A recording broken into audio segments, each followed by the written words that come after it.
Aujourd'hui, je vais te montrer étape par étape comment tu peux te lancer en dropshipping en 2024 de la manière la plus simple possible. Alors attention, je dis simple, mais c'est sûr que ça nécessite beaucoup de travail et que si tu penses que tu peux juste rester assis sur ton canapé toute la journée à ne rien faire et gagner ta vie comme ça, c'est sûr que ça va pas marcher. Mais si tu as envie de vivre la vie de tes rêves, si tu as envie de t'expatrier dans un autre pays comme moi j'ai fait en Thaïlande, eh bien, regarde bien la vidéo jusqu'à la fin car le dropshipping, le e-commerce peut t'apporter la liberté dont tu rêves. Et comme d'habitude, pour te montrer que je sais de quoi je parle, on va regarder un peu les chiffres actuellement que je génère grâce à ma boutique e-commerce qui tourne depuis 2 ans. Là, on se retrouve sur ma boutique Shopify et comme vous pouvez le voir, et bien sûr, les 7 derniers jours, on a généré 16 689 € de chiffre d'affaires, ce qui est pas mal, mais c'est pas beaucoup pour les chiffres que j'ai l'habitude de voir sur ma boutique. Donc, on va aussi regarder du coup sur le mois. Donc, ce mois-ci, je crois qu'on a généré environ 60 000. Donc, ce mois-ci, on a généré 68 544 € de chiffre d'affaires. C'est pas mal, mais comparé au mois dernier, donc au mois de novembre et décembre. Donc, sur 2 mois, le mois de novembre et décembre réunis. Donc, bien sûr, c'est la meilleure période pour faire du e-commerce car c'est le Q4, c'est la période de Noël, les périodes de fête où les gens achètent le plus. Et vous pouvez voir qu'on a généré 453 000 € de chiffre d'affaires, ce qui est absolument énorme. Ça revient à 140 000 € net dans la poche après avoir payé tous les frais publicitaires, tous les frais pour l'équipe, etc. Eh bien, il reste quand même 140 000 € de bénéfices, ce qui est absolument énorme. Tout ça, c'est juste pour te montrer que c'est totalement réalisable. Et si quelqu'un de totalement normal comme moi, franchement, si moi j'ai réussi alors que vraiment je n'étais pas une lumière à l'école, toi, c'est sûr que tu peux réussir aussi. Alors si ça fait un petit moment que tu me suis, tu sais très bien que je ne suis pas le genre de personne à faire des coachings, à lancer des programmes, etc. Mais là, j'ai décidé d'ouvrir un petit mentorat parce qu'il y a énormément de personnes qui m'ont sollicité pour que je les aide à réussir en e-commerce. Donc là, je lance mon premier mentorat et on n'accepte que 15 personnes. C'est uniquement pour les personnes ultra déterminées. Donc moi, je ne suis pas un grand vendeur de programmes, etc.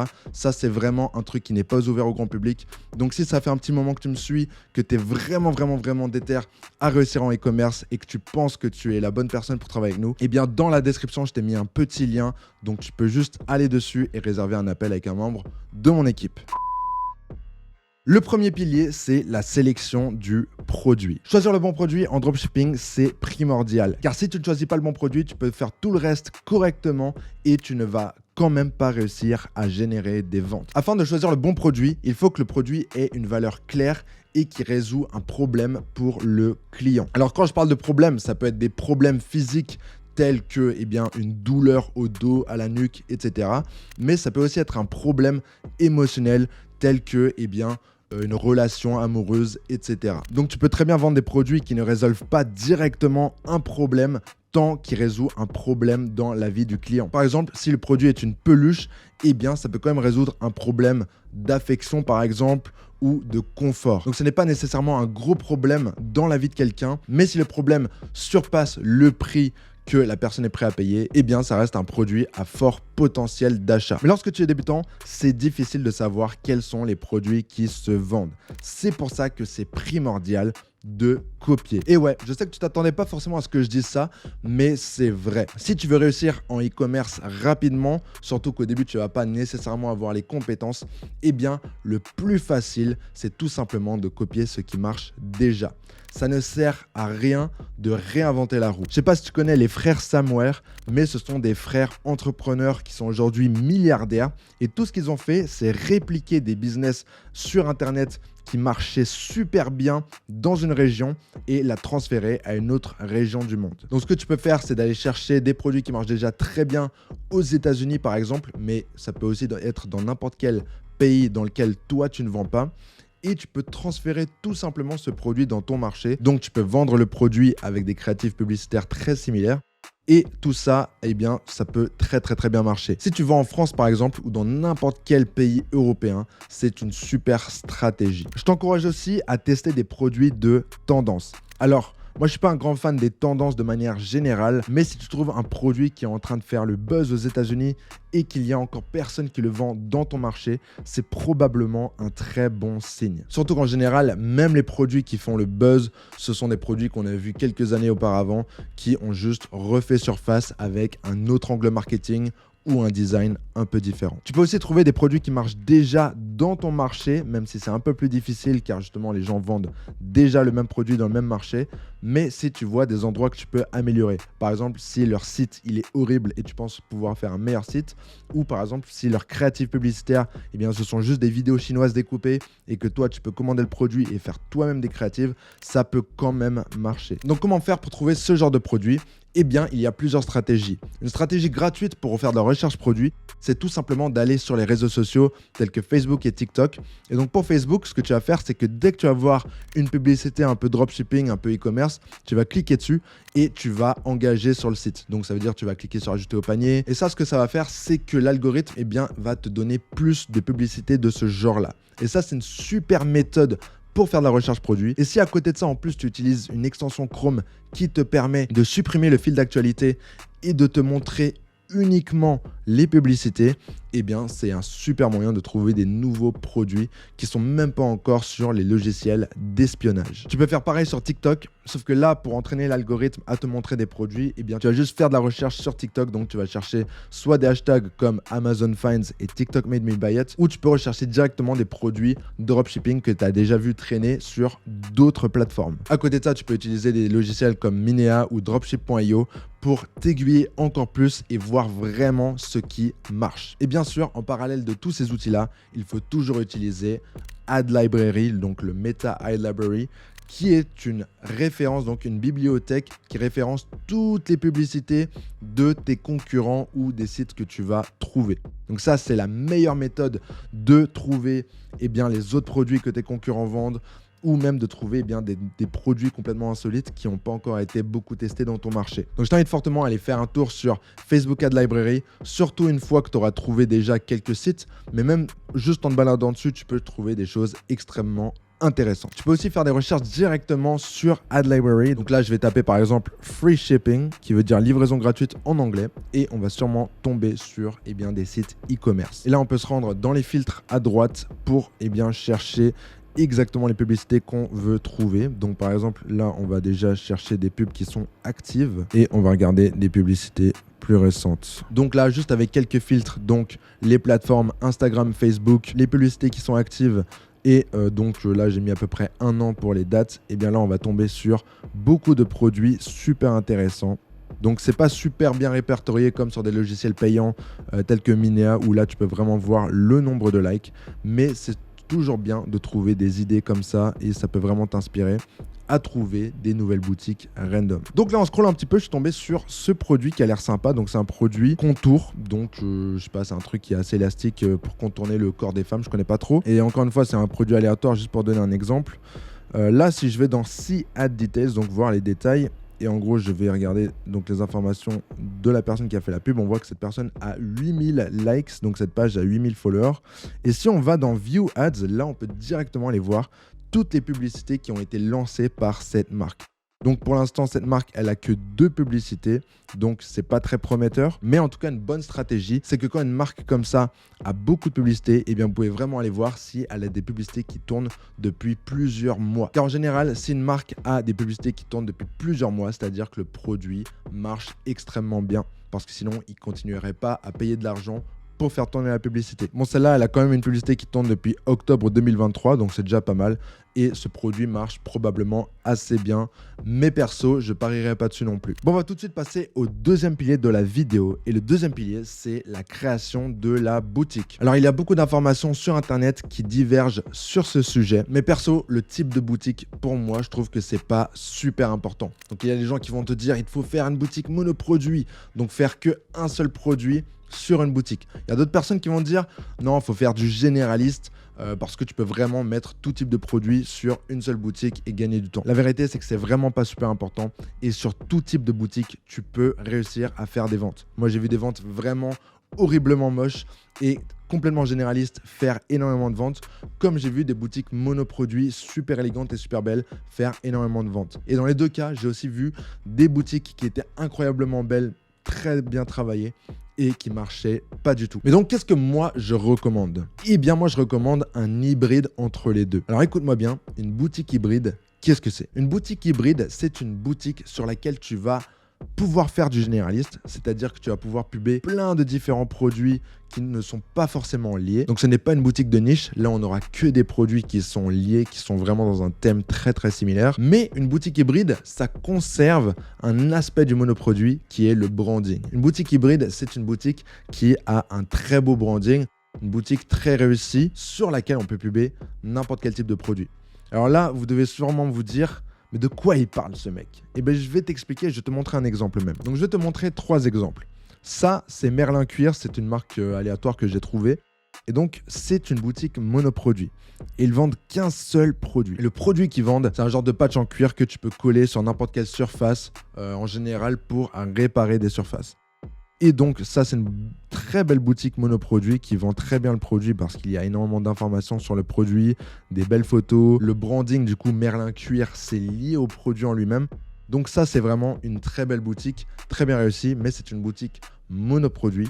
Du coup, elle est limitée. Je pense quand même qu'on pourrait en faire une boutique nichée et vendre des produits similaires dans la même catégorie, mais pour le coup c'est quand même une boutique monoproduit, donc ça reste limité parce que ces personnes-là, eh bien ils vendent seulement ce produit sur cette boutique. C'est cool parce que ça marche bien quand même, donc ils arrivent à le vendre, mais je pense qu'ils sont loin d'atteindre un vrai potentiel, quoi. Ensuite, on a cette boutique qui s'appelle Elsen, donc voilà, ça c'est une boutique complètement différente, elle est très moche, moi perso j'aime pas du tout. Et c'est une boutique, je crois que même les propriétaires sont des Chinois, même si je ne suis pas sûr. Mais en tout cas, c'est une boutique complètement monoproduit. Donc si on regarde, eh bien, ils vendent vraiment tout type de produits aléatoires sur cette boutique. Donc là, on peut aller dans les produits. Regardez, ils ont 10 000 catégories, enfin, ils ont plein de catégories. Et si on descend, eh bien, on voit qu'ils ont des produits de tout genre, des décorations de Noël, des produits pour animaux, des produits de cuisine. Enfin, ils ont vraiment tout et n'importe quoi. Et donc ça, c'est un site qui est cool, du coup, pour tester plein de produits. Mais ça ne marche pas très bien non plus parce que justement, tu es limité dans le style. Vraiment, le style, il est nul. Et ça fait vraiment chinois, quoi. Ça fait pas du tout professionnel comme la boutique qu'on a vue juste avant. Et donc ensuite, on a une boutique hybride. Donc là, la boutique que j'ai trouvée, c'est une boutique qui s'appelle Lily Skin. Donc c'est une très belle boutique, bien brandée. Donc vraiment, c'est quand même un style, bien sûr, c'est pas pour tout le monde, hein, c'est quand même orienté pour les femmes, etc. Ça, c'est sûr que c'est pas un produit pour vendre des gadgets pour hommes.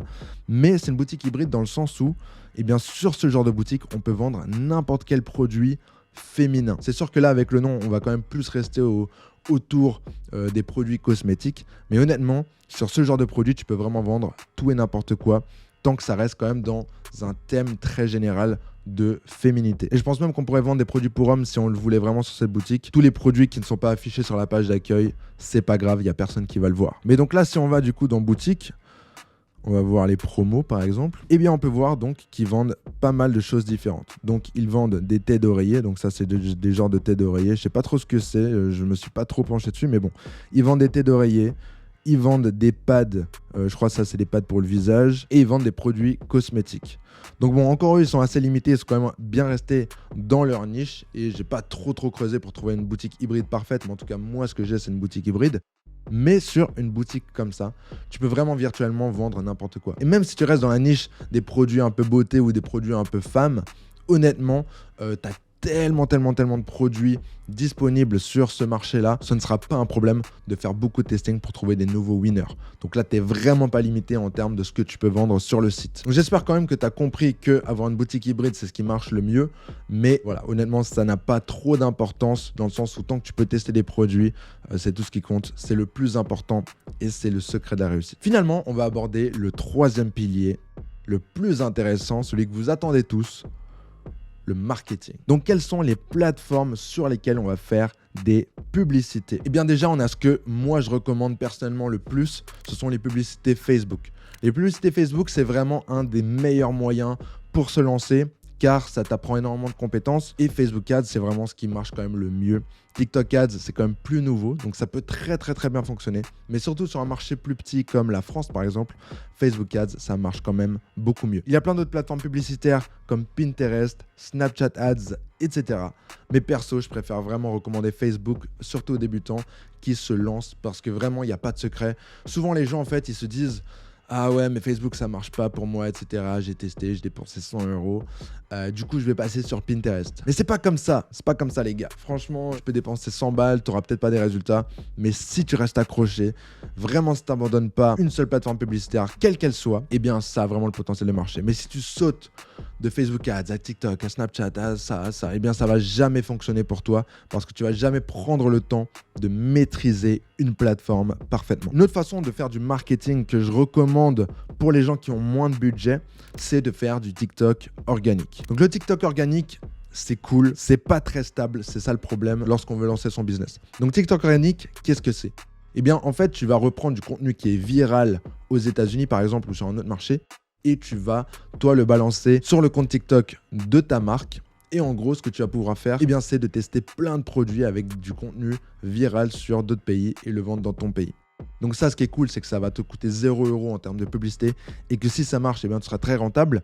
Le problème, c'est que c'est dur à prédire ce qui va marcher, ce qui va pas marcher. Même si c'est un truc qui marche, tu peux pas faire grand-chose à part faire plus de contenu organique sur le même produit. Bien sûr, tu peux passer de TikTok organique et ensuite switcher à TikTok Ads ou Facebook Ads si tu trouves un winner et que tu commences à avoir plus de budget. Ce que je recommanderais, bien sûr, mais du coup, tu as encore toute la courbe d'apprentissage derrière sur une plateforme payante parce que c'est quand même très différent. C'est une bonne idée pour commencer avec peu de budget, mais c'est pas ce que je recommanderais perso sur le long terme. Donc sur Facebook, quelle est la stratégie pour se lancer ? Eh bien, je vais résumer ça très rapidement. J'ai une vidéo de formation gratuite sur Facebook Ads, donc si ça t'intéresse, le lien sera dans la description. J'ai aussi une vidéo sur ma stratégie Facebook Ads, donc pareil, je te mettrai le lien. Mais juste pour te résumer en très gros, Facebook Ads, c'est très simple. Le plus important, c'est la créative publicitaire. Si tu as une bonne créative, tu as un bon produit, tu as une bonne offre, Facebook Ads, ce ne sera pas un problème. Si tu n'as pas tout le reste, Facebook Ads, ce sera un problème. Donc, il faut vraiment juste que tu aies bonne créative publicitaire, bon produit. Et comme on a dit précédemment, pour faire ce genre de choses, qu'est-ce qu'il faut faire ? S'inspirer des autres marchés, ne pas réinventer la roue, mais juste faire ce qui marche déjà. Et tester aussi. Donc, il faudra que tu testes beaucoup de produits, beaucoup de créative publicité avant de trouver quelque chose qui marche vraiment. Ça, c'est vraiment le truc qui revient le plus dans mes messages avec tous les débutants qui m'envoient des messages pour me dire « Ah, ça marche pas, tu peux checker et tout ». À chaque fois que je réponds, c'est le même problème. Combien de produits tu as testé ? J'en ai testé 2, 3. Faut que tu en testes 5, 10, 15, c'est pas grave. Alors oui, ça vient avec un coût.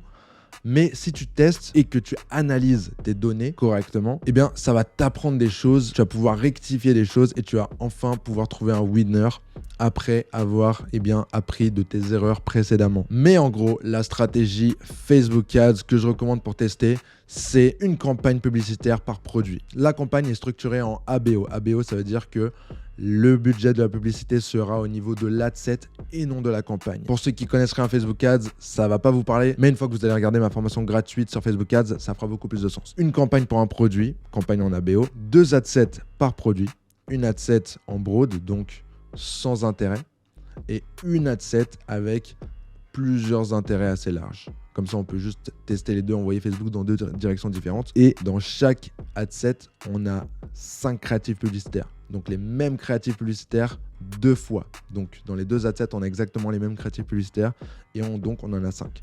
Ça peut être 5 vidéos ou ça peut être 3 vidéos, 2 images ou quelque chose du genre. Mais bon, les vidéos, ça marche un peu mieux que les images en ce moment. Et les créatifs publicitaires, ça peut être des vidéos format carré, format vertical, des photos du produit, ça peut être un peu tout et n'importe quoi, mais encore une fois, copier ce qui marche. Et donc, je t'assure que si tu testes suffisamment de produits qui marchent déjà sur d'autres marchés, avec des créatifs qui marchent déjà sur d'autres marchés, avec cette stratégie-là, je t'assure que tu vas pouvoir faire des ventes en 2024 en dropshipping et que si tu continues à apprendre, tu vas progressivement commencer à pouvoir générer un revenu stable et pouvoir vivre du e-commerce en 2024. Donc j'espère vraiment que cette vidéo elle t'a un peu ouvert les yeux sur le dropshipping. N'hésite pas à regarder ma formation 100% gratuite disponible sur YouTube pour t'éduquer plus en détail. Et si tu fais partie des personnes qui sont extrêmement déterminées, qui ont envie de tout péter cette année et vraiment de construire leur vie de rêve grâce au e-commerce, le lien sera dans la description pour rejoindre mon premier mentorat. Moi je te retrouve la semaine prochaine.